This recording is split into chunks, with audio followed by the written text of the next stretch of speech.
অমর হওয়ার স্বপ্ন মানুষের বহুকাল ধরেই, তবে মানুষ এখনো অমর না হতে পারলেও কিন্তু একটি প্রাণী অমরত্ব লাভ করে ফেলেছে। এদিকে আরেক প্রাণী তো জিতে নিয়েছে প্রাণী জগতের শ্রেষ্ঠ অভিনয় শিল্পীর খেতাব। শুধু কি তাই, মাছ এখন পানি ছেড়ে গাছ বেয়ে উঠছে, আবার কিছু কিছু মাছ তো রীতিমতো উড়ে বেড়াচ্ছে। কি বিশ্বাস হচ্ছে না? প্রাণী জগতে যে কত রহস্য লুকিয়ে আছে সেটি আমাদের অনেকেরই অজানা, তাই হঠাৎ এগুলো শুনলে আমাদের বিশ্বাস হয় না। তবে এই ভিডিওটা দেখলে আপনার নিশ্চয়ই আমার কথা বিশ্বাস হবে।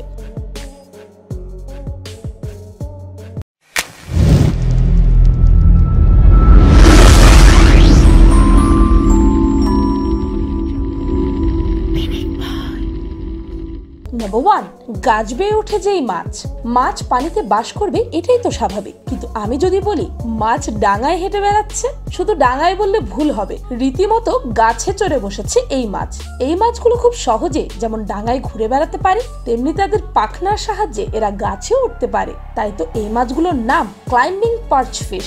মাটিতে ও গাছে থাকা পোকামাকড় খেয়ে এরা 8 থেকে 10 দিন পর্যন্ত বেঁচে থাকতে পারে পানি ছাড়াই। তাদের শরীরে থাকা কাঁটা যেন তাদের জন্য আশীর্বাদ। শিকারীর হাত থেকে বাঁচতে এই কাঁটাগুলো তারা ব্যবহার করে। এমনকি সাপ যদি তাদের আক্রমণ করতে আসে, উল্টো সাপকে তারা এই কাঁটা দিয়ে ঘায়েল করে ফেলতে পারে।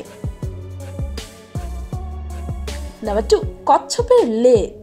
কাঁকড়া দেখলে অনেকেই তো ভয় পায়, বিশেষ করে অনেকেই তো মনে করে কাঁকড়া তাদের কামড় দিয়ে ধরবে, কিন্তু এই কাঁকড়াই বাস করে কচ্ছপের লেজে। কি অবাক হলেন? কচ্ছপ মারা যাওয়ার পর তার লেজ থেকে প্রায় সময় কাঁকড়া পাওয়া যায়। তাই বলে ভাববেন না যেন কাঁকড়া কচ্ছপকে মেরে ফেলেছে। আসলে কাঁকড়া কচ্ছপের কোনো ক্ষতিই করে না, তারা মাঝে মাঝে কচ্ছপের খোলসের ভেতরে লেজে বাস করে, আর এটিকে কমেন্সেলিজম বলা হয়ে থাকে। প্রাণীদের ক্ষেত্রে দুটি প্রাণীদের মধ্যে একজন উপকৃত হবে, অর্থাৎ সহযোগীদের মধ্যে কেউই ক্ষতিগ্রস্ত হবে না। নাম্বার 3, নিখুঁত মৃত্যুর অভিনয়। আমেরিকান অপসামকে আপনি চাইলে অভিনয় শিল্পীও বলতে পারবেন। এরা নিখুঁত অভিনয় করতে পারে, একেবারে যাকে বলে অস্কার উইনিং অ্যাক্টিং। আমেরিকার এই স্তন্যপায়ী প্রাণী মূলত বৃক্ষজীবী। অপসামদের জীবন যখন হুমকির মুখে পড়ে যায়, তখন তারা দারুণ এক ফন্দি রটে, শুরু করে মৃত্যুর অভিনয়। অভিনয়ের শুরুতে তারা তাদের হৃৎপিণ্ডের স্পন্দন এবং শ্বাস প্রশ্বাস যথাসম্ভব কমিয়ে আনে। এক পর্যায়ে তারা অজ্ঞান হয়ে পড়ে এবং মৃতদেহের মতো শরীর শক্ত করে ফেলে। বাহ্যিকভাবে এরকম একটি অপসামকে দেখে যে কেউ মৃত বলে মনে করবে, তবে এইখানে তাদের অভিনয় শেষ হয় না। পুরো ব্যাপারটিকে একেবারে নিখুঁত করতে প্রাণীগুলো আরো একটি কাজ করে। পায়ুপথ গ্রন্থি থেকে এক ধরনের তরল নির্গত করে অপসমরা, যেটির গন্ধ একদম হুবহু প্রাণীদের মৃতদেহ থেকে আসা গন্ধের মতো। এই অবস্থায় তারা প্রায় টানা 4 ঘন্টা পর্যন্ত থাকতে পারে। যেহেতু বেশিরভাগ শিকারী প্রাণী মৃত ও পচে যাওয়া দেহ এড়িয়েই চলে, সেহেতু অপসামদের এই ভুয়া মৃত্যুর অভিনয়টা করে যখন তারা কোনো কিছু তাদের জন্য হুমকি স্বরূপ মনে করে। আমি তো বলবো এটি একটি নির্ঘাত সুপার পাওয়ার। নাম্বার 4, উড়ুক্কু মাছ। এখন যদি আপনাদের বলি এমন মাছও আছে যারা উঠতে পারে, নিশ্চয়ই ভাবছেন আমি রূপকথার কোনো গল্প শোনাচ্ছি। বিশ্বাস করুন আর নাই করুন, উঠতে পারে এমন মাছও আছে। মাছটির নাম উড়ুক্কু মাছ, ইংরেজিতে বলে ফ্লাইং ফিশ। সাগরের পানি থেকে লাফ দিয়ে পাখির মতোই দ্রুত গতিতে অনেকটা দূর উঠতে পারে এই মাছ। ডলফিন, স্কুইড ও বড় মাছের তাড়া খেয়ে পালিয়ে বাঁচার জন্য অতি দ্রুত সাঁতার কাটতে গিয়ে এই মাছ পানির একেবারে উপরিভাগে চলে আসে এবং পাখনা মেলে বাতাসে উড়াল দেয়। আসলে উড়া বলতে যেটা বোঝায় এটা ঠিক সেরকম ওড়া নয়, একে বলে গ্লাইডিং। এরা মূলত পানি থেকে লাফ দিয়ে তাদের পাখনার সাহায্যে বাতাসে ভেসে চলে। এসব মাছের কোনোটি জলের উপরিভাগ 8 থেকে 10 মিটারের বেশি ওপর দিয়ে শূন্যে ভেসে চলে। তখন এদের উড়ার গতি ঘন্টায় প্রায় 70 কিলোমিটারেরও বেশি হয়ে থাকে। 10 থেকে 30 সেন্টিমিটার অব্দি লম্বা এই উড়ুক্কু মাছটির মোট 4টি পাখনা আছে। মাছটির আদি নিবাস ভারত মহাসাগরের হলেও উষ্ণমণ্ডলের সব সাগরেই এই মাছ দেখা যায়। এই মাছের অধিকাংশই সামুদ্রিক এবং সাধারণত বড় বড় ঝাঁক বেঁধে চলে এরা। রং বেরঙের আলোর প্রতি উড়ুক্কু মাছের রয়েছে মারাত্মক দুর্বলতা। এই আলোর নেশাকে কাজে লাগায় মাছ শিকারীরা। নজর কাড়া নানা রকম আলোর ফাঁদে সুকৌশলে ছড়ানো জালের মধ্যে আটকে ফেলে এদের। 5, যেই প্রাণী অমর। প্রত্যেক প্রাণীকে মৃত্যুর স্বাদ গ্রহণ করতেই হবে, তবুও অমরত্বের পেছনে ছুটছে মানুষ। অমরত্বের প্রত্যাশায় মানুষ ব্যর্থ হলেও প্রাণীবিজ্ঞানীরা বিস্ময়কর একটি তথ্য দিয়েছেন। প্রায় অমরত্ব লাভ করেছে ছোট্ট একটি সামুদ্রিক প্রাণী। এই প্রাণীটির নাম ব্যাকওয়ার্ড এজিং জেলিফিশ। প্রাণীবিদরা একে টুরিডঅপসিস ডোরিনি বলে ডাকেন। কখনোই বার্ধক্য আসে না ব্যাকওয়ার্ড এজিং জেলিফিশের। বয়সের ভারে এদের মৃত্যু হয় না। বয়সকে লুকিয়ে ফের যৌবনে ফিরে যাওয়ার অদ্ভুত ক্ষমতা রয়েছে এদের। কখনো এসব জেলিফিশের দেহের কোনো অংশে আঘাত লাগলে বা অসুস্থ হয়ে পড়লে সঙ্গে সঙ্গে এরা পলিপ দশাতে চলে যায়। পলিপের আকারে দেহের চারপাশে মিউকাস মেমব্রেন তৈরি করে তারা। এরপর ক্ষতিগ্রস্ত অংশ সেরে উঠলেই পলিপ অবস্থা থেকে বেরিয়ে আসে।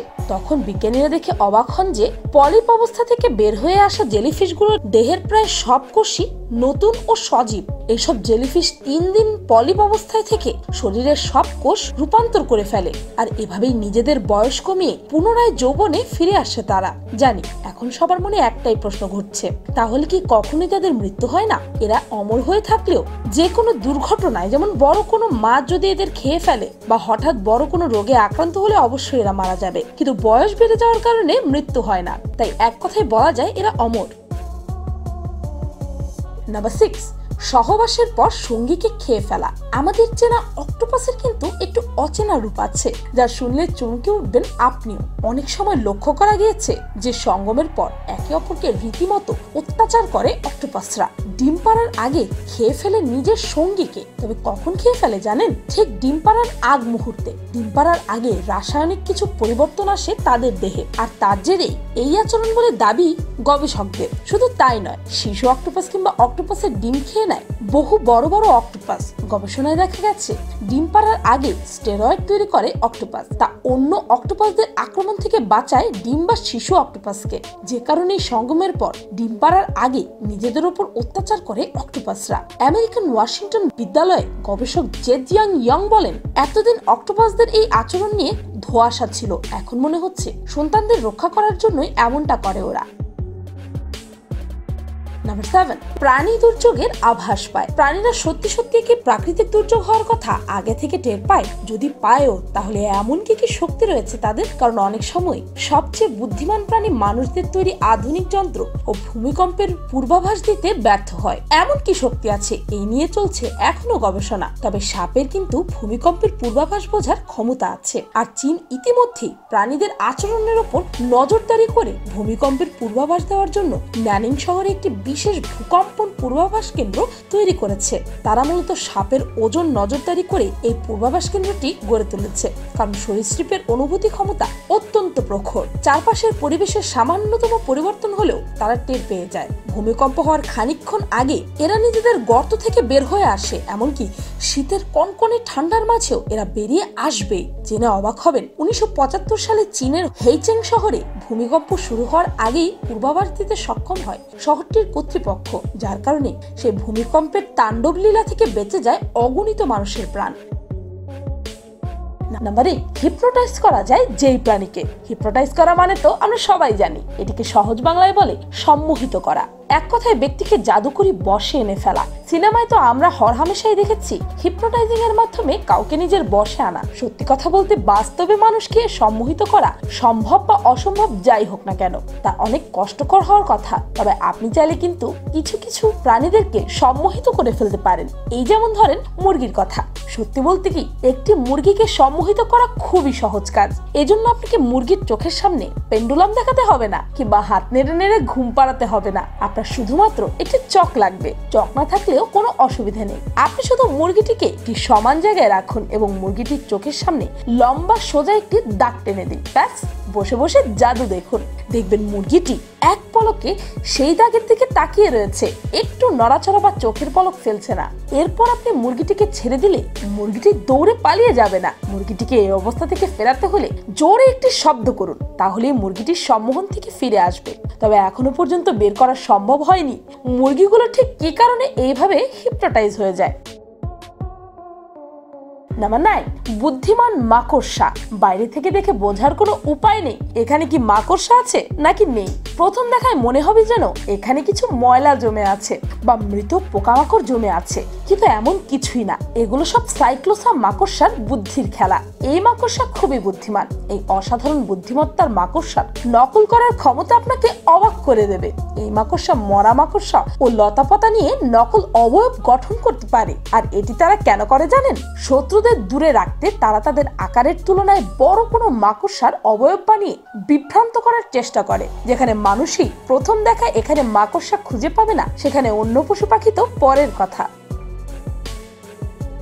নাম্বার 10, শরীরের কোনো অংশ কাটা পড়লেও নিজে থেকে সেরে যায়। এমন কোনো প্রাণী দেখেছেন যার শরীরে কোনো অংশ কাটা পড়লেও নিজে থেকে সেটা সেরে যায়? ভাবছেন এমন আবার প্রাণী আছে নাকি? স্যালামান্ডার এমন একটি উভচর প্রাণী যার শরীরের কোনো অংশ কাটা পড়লে ও নিজে থেকেই সেরে যায়। এদের একটি লেজ এবং ছোট্ট পা রয়েছে। তাদের প্রত্যেকেরই শরীরে কোনো অংশ নষ্ট হলে আবারও গজায়। কিন্তু স্যালামান্ডার শিকারীদের বিভ্রান্ত করার জন্য তাদের লেজ কেটে দেয়। কয়েক সপ্তাহের মধ্যে পুনরায় লেজ গজাতে শুরু করে। নতুন লেজ পুরনো লেজের মতোই কাজ করে। স্যালামান্ডারের 7টি প্রজাতি রয়েছে। এর মধ্যে টাইগার স্যালামান্ডারের আচরণ আপনাকে আরো বেশি অবাক করবে, কেননা এটা নিজেরা নিজেদেরকে খায়। টাইগার স্যালামান্ডার শীতের শেষের দিকে বা বসন্তের শুরুর দিকে প্রজনন পুকুরে চলে যায়। এদের মহিলারা ডিম দেয় বাচ্চা ফোটানোর জন্য, তবে রাক্ষস প্রাণী পুরুষরা সেই ডিমগুলো খেয়ে ফেলে। টাইগার স্যালামান্ডাররা 14 বছর বা তার বেশি সময় ধরে বেঁচে থাকতে পারে। সৃষ্টিকর্তা তার অপার মহিমা নিয়ে আমাদের এই পৃথিবী সৃষ্টি করেছেন প্রাণের সঞ্চার। মানুষকে করেছে সৃষ্টির সেরা জীব। পৃথিবীতে 9 মিলিয়ন প্রজাতির প্রাণীর মধ্যে এমন কিছু চেহারার প্রাণী রয়েছে যেগুলো দেখলে মনে হবে এগুলোর অস্তিত্ব কি আসলেই রয়েছে। সেখানে প্রাণীদের আচরণ সম্পর্কে জানা তো খুবই মুশকিল। তারপরও বিজ্ঞানীদের নিরলস পরিশ্রমের কারণে কিছু কিছু প্রাণীর আচরণ সম্পর্কে জানা গেছে। আশা করি ভবিষ্যতে আরো অনেক তথ্য পাবো আমরা প্রাণীদের সম্পর্কে। ভিডিওটি ভালো লাগলে আপনার ফ্রেন্ডস এন্ড ফ্যামিলির সাথে শেয়ার করতে পারেন। আর চ্যানেলটিকে সাবস্ক্রাইব করে বেল আইকনে অল নোটিফিকেশনস অন করতে ভুলবেন না যেন। আমি ফাল্গুনী, আজকের মতো এই পর্যন্তই। দেখা হচ্ছে পরের ভিডিওতে।